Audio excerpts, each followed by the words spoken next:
There is an emotion our culture, and especially the good girl archetype, fears above all others. Anger. We are taught that it is dangerous, unproductive, unladylike, unspiritual, a sign of being out of control. So from a very young age, we learn to master the art of suppression. We learn to swallow it, to smile through it, to convince ourselves and everyone around us that we are fine. But energy, as the first law of thermodynamics states, cannot be created or destroyed. It can only be transformed. So the great unspoken question is this: the anger you never show, where does it go? The flash of rage you felt when your boss dismissed your idea. The hot irritation when a family member crossed a boundary. The simmering frustration from a day of 1,000 tiny injustices. Where does all that potent, fiery energy go when you push it down? It does not simply vanish. Carl Jung understood that this suppressed emotional energy is the primary fuel for the shadow. It becomes the psychic poison that leads to resentment, anxiety, and depression. It is the stored explosive material behind your disproportionate outbursts. It becomes the chronic pain in your body.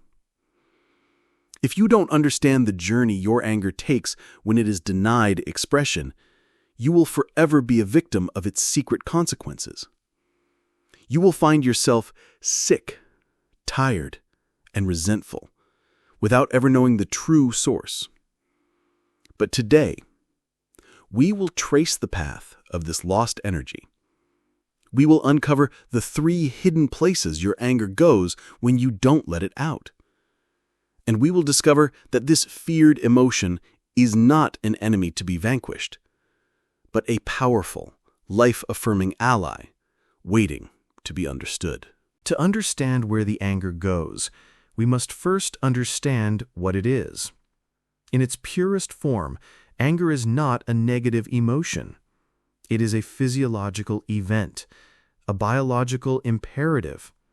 It is a surge of life force energy, designed by millions of years of evolution for a single purpose: to create a boundary. To say, with unmistakable clarity, no, stop, this far and no further. It is the energy of protection, the energy of self-preservation, the body's natural, healthy response to a perceived violation or threat. When a boundary is crossed, your brain's amygdala fires up. Adrenaline and cortisol flood your system.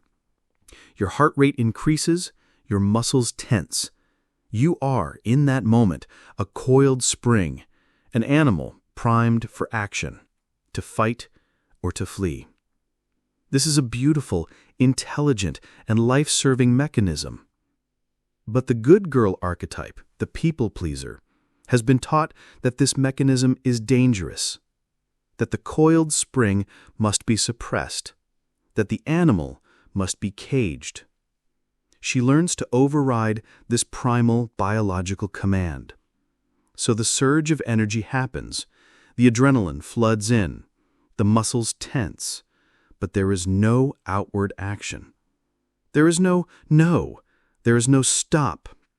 There is only a forced smile, a quiet nod, a swallowing. And this is where the trouble begins. Because that potent chemical and energetic cocktail, designed for release, has nowhere to go. It is trapped within the system. And it begins to do its work internally on the very body that created it. This leads us to the first and most tangible place your anger goes. Destination number 1, it is stored in the body as chronic pain and illness. The body does not lie, and it never forgets. The suppressed energy of anger, this trapped life force, becomes a chronic state of tension. It's like driving a car with one foot on the gas and one foot on the brake, simultaneously, all day long. The engine is revving, but the car is not moving. The result? The system begins to break down. Let's look at Chloe. She is 42, an elementary school teacher. She spends her days in a state of constant, low-grade hypervigilance, managing the needs and emotions of 25 small children. On top of that, she deals with demanding parents and an under-supportive administration. She feels frustrated daily, but she tells herself she has to be the calm, patient, loving teacher. That is her persona. So she swallows the anger when a parent unfairly criticizes her. She swallows the frustration when her requests for classroom supplies are ignored. Where does it go? It goes into her jaw. She suffers from severe TMJ, a condition of chronic jaw clenching, especially at night. She grinds her teeth so hard she has cracked a molar. Her dentist is baffled. Her jaw is quite literally holding all the unspoken words. It is clenching down on all the no's she never said. It is physically enacting the suppression her mind has commanded. Think of another common example: the recurring, debilitating migraines. For many people-pleasers, a migraine is not a random neurological event. It is a rage ache. It is the physical manifestation of a nervous system overloaded with suppressed frustration. The pressure builds and builds psychologically until it has no choice but to manifest as a physical pressure inside the skull. It is the body's way of finally forcing you to do what you would not choose to do for yourself. To retreat, to go into a dark room, to be left alone, to say no to the world. The migraine becomes an acceptable, medicalized excuse to enforce a boundary that you felt you had no right to set for yourself. This stored anger can manifest in countless ways. It can become the chronic inflammation that leads to autoimmune disorders. The body, in its confusion, begins to attack itself because the aggressive energy has been turned inward. It can become the persistent digestive issues, the irritable bowel, the knots in your stomach, the physical inability to stomach or digest any more unfairness or disrespect. It can become the fibromyalgia, the widespread, unexplained muscle pain, as your very tissues hold the memory of being constantly tensed for a fight that never happens. It can settle in your lower back, a literal representation of carrying too much weight.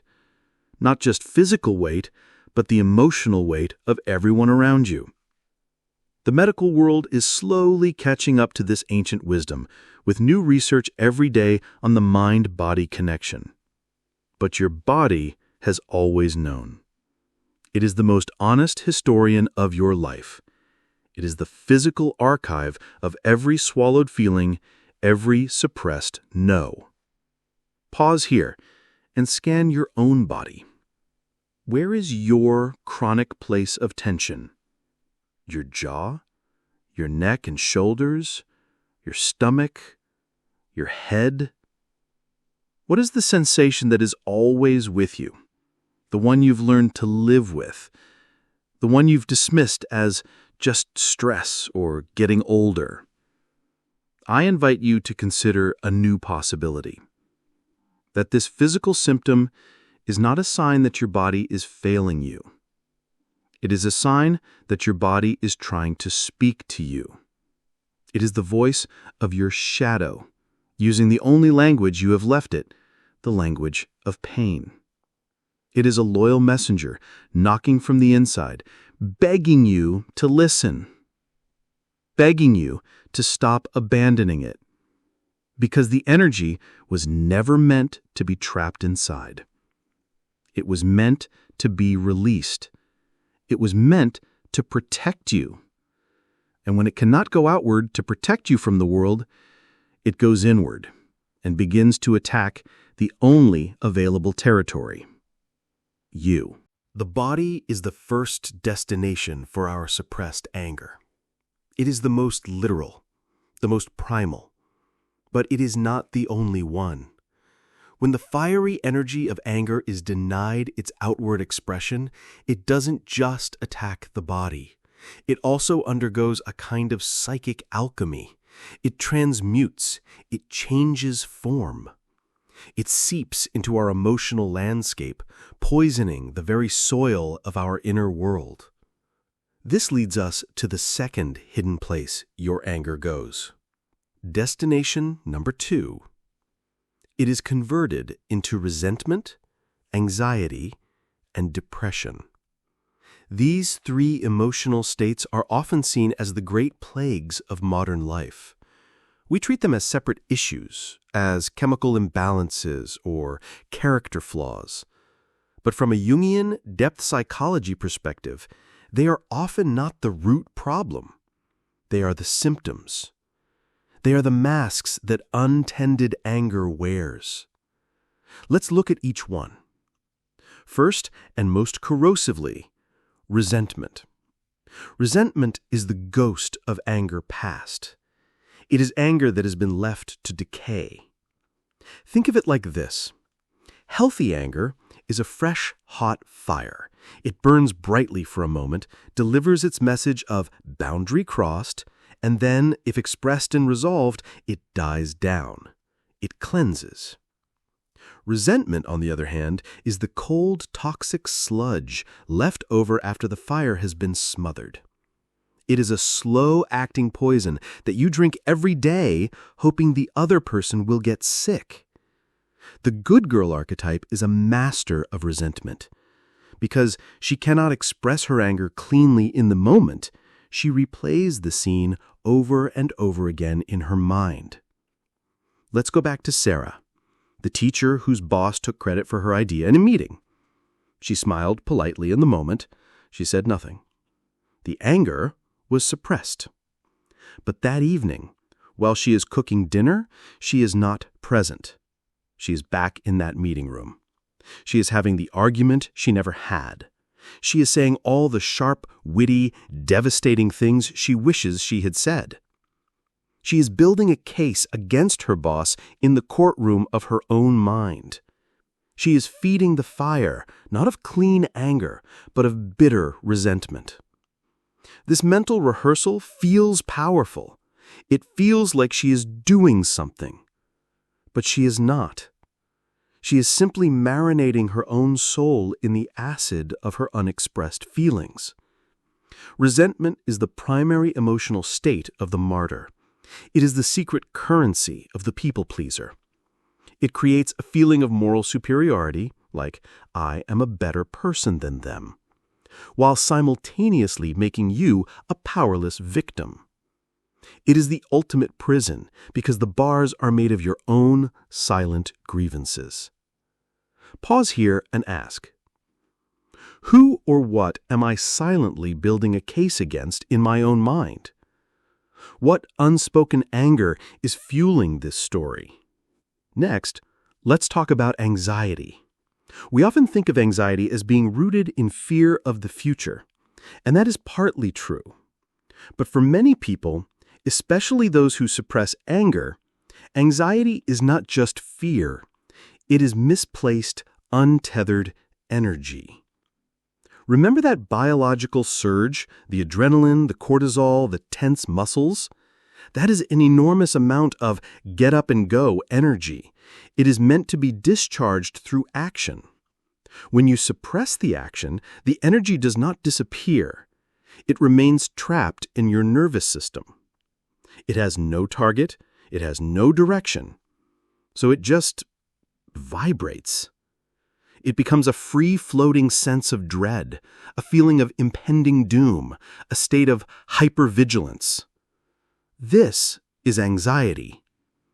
It is the feeling of your body being constantly primed for a fight or flight that never happens. It's the feeling of the engine revving in neutral. You feel on edge, jumpy. You can't relax. Your mind races, trying to find a reason for this feeling of alarm. It attaches itself to future worries like, what if I get fired? What if my kids get sick? What if I fail? The mind is desperately trying to create a story to explain the physiological state of alarm it finds itself in.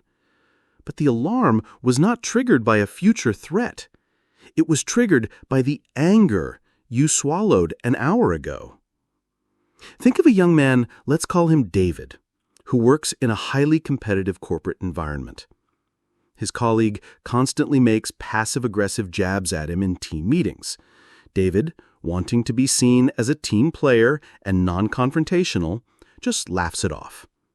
He swallows his anger. But for the rest of the afternoon, he feels a terrible, churning anxiety. He can't focus. He feels a sense of dread. He tells himself he's just stressed about his workload. But the anxiety is not about the workload. It is the untethered energy of the anger he never expressed towards his colleague.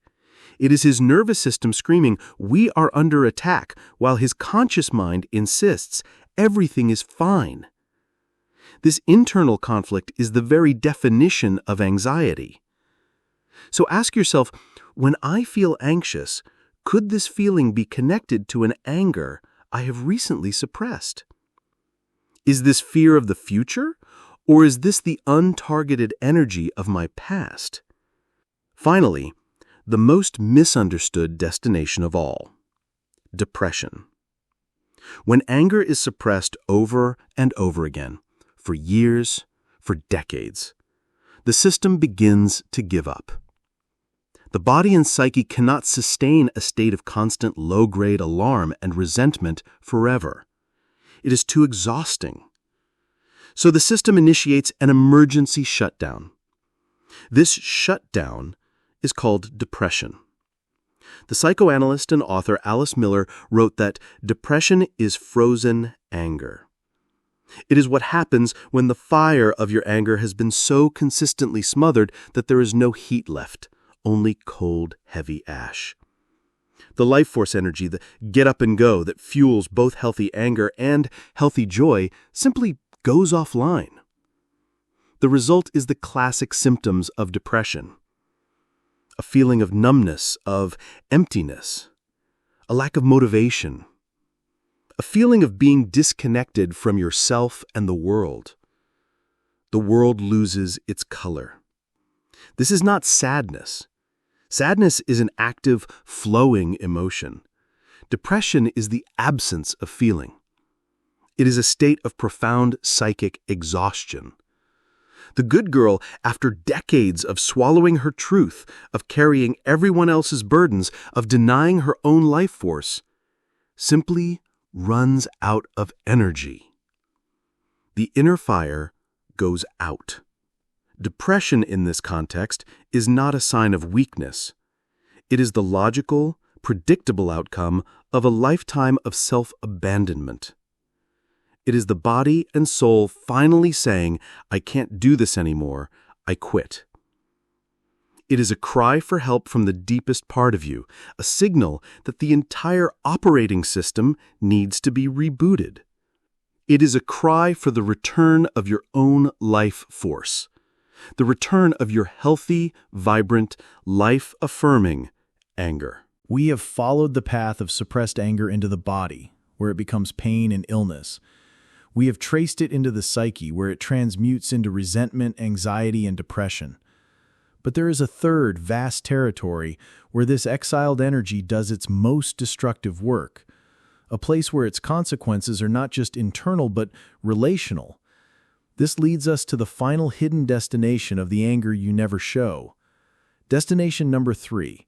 It becomes the unconscious blueprint for your relationship patterns. Our closest relationships with our partners, our children, our friends are the mirrors in which we see ourselves most clearly. They are the stages upon which the dramas of our inner world are enacted, and the untended anger from your past does not stay in the past. It becomes a ghost that haunts the hallways of your present connections. It dictates the way you argue, the way you connect, the way you disconnect. Let's first explore how it manifests as passive aggression. The good girl archetype, terrified of direct confrontation, becomes a master of indirect warfare.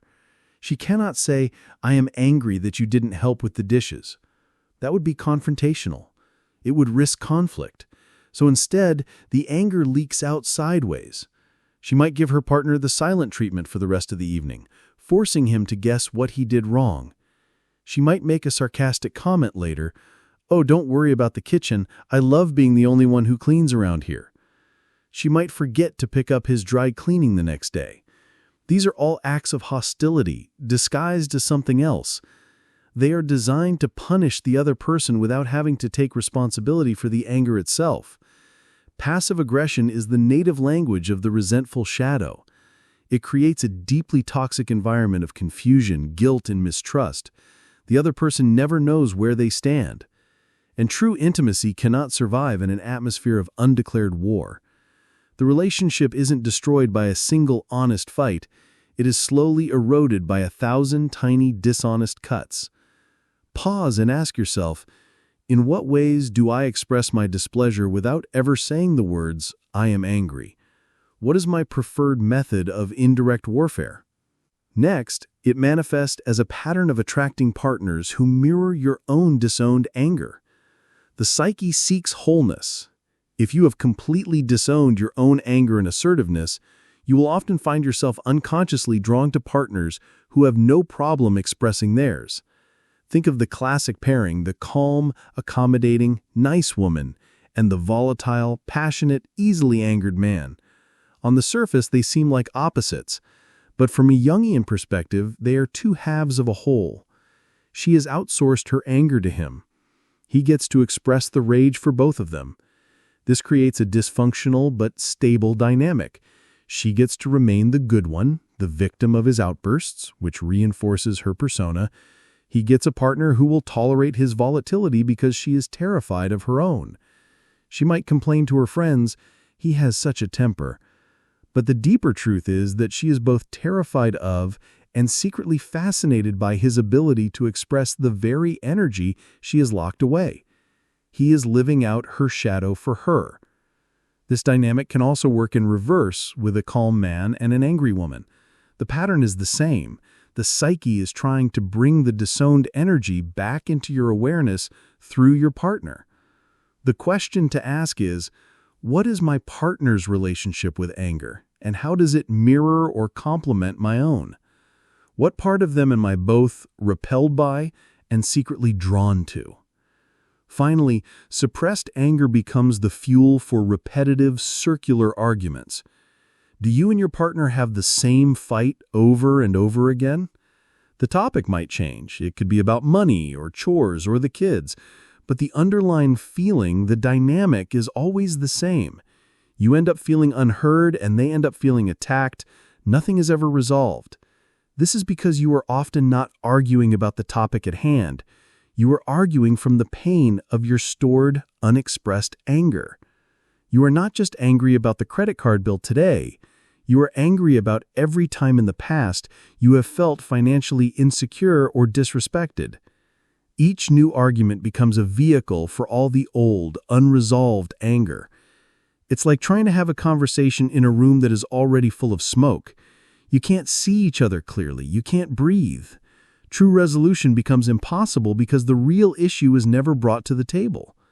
The real issue is the accumulated weight of unspoken resentments. So, what is the way out?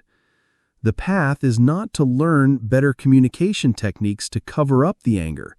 The path is to learn to tend to the anger itself, to see it not as the enemy of your relationships, but as a potential ally.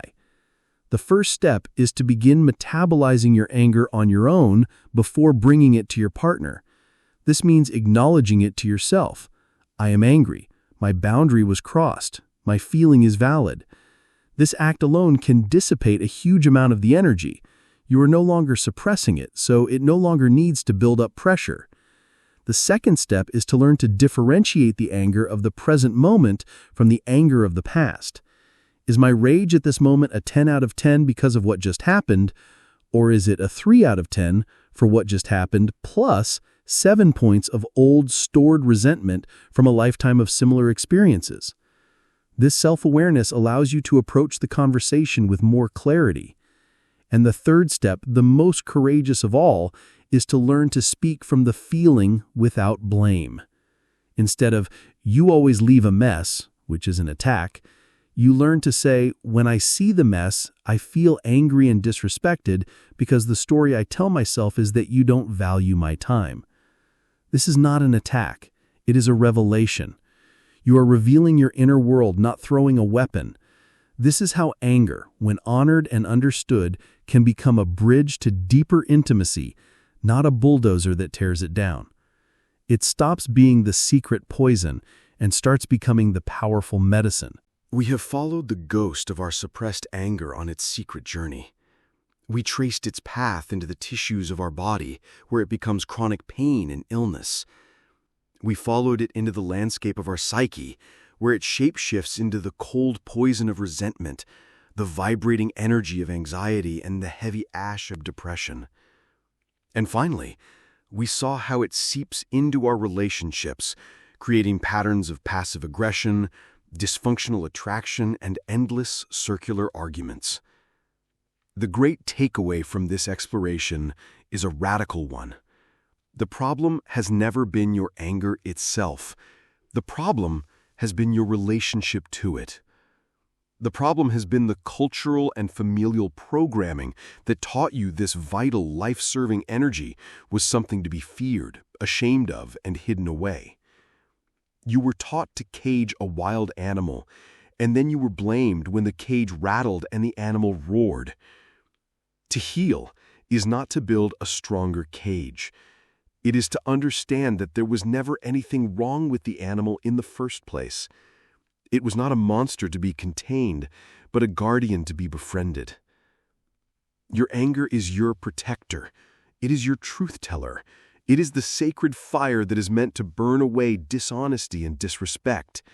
It is the energy that moves you to create change in your life and in the world. To deny your anger is to deny your own life force. To deny your anger is to deny your own life force. The journey forward, then, is a journey of reacquaintance, of learning to listen to this feared part of yourself with a new sense of respect and curiosity. It is the practice of pausing when you feel its heat, and instead of reacting or suppressing, you ask, "What are you here to protect? What boundary has been crossed? What truth are you trying to tell me?" It is the slow, courageous work of learning to speak this truth cleanly, without blame or attack, using "I feel" instead of "you did." This is how you transform the energy from a destructive force into a creative one. This is how you turn poison into medicine. But as you begin this work, you might notice something. You might notice how automatic, how deeply ingrained the suppression of your anger really is. You might recognize that this pattern of people-pleasing, of swallowing your own truth to keep the peace, is not just a bad habit. It feels deeper than that. It feels instinctual. It feels like a matter of life and death. And in a way, you are right. Why is it so terrifyingly difficult to express a simple, healthy no? Why does the thought of disappointing someone feel like a threat to your very existence? The answer is that, for many of us, this pattern is not just a personality trait we developed. It is a sophisticated survival strategy we learned in childhood to navigate an environment where our authentic expression felt unsafe. It is, in the language of modern trauma psychology, a trauma response. It is a program frozen in time, still trying to protect a small child who no longer exists. Understanding your people-pleasing not as a flaw, but as a deeply intelligent, though outdated, trauma response is a profound shift in perspective. It replaces self-judgment with a deep and abiding compassion for yourself. And exploring this connection between people-pleasing and trauma is the essential next step on our journey to wholeness. It is where we go next.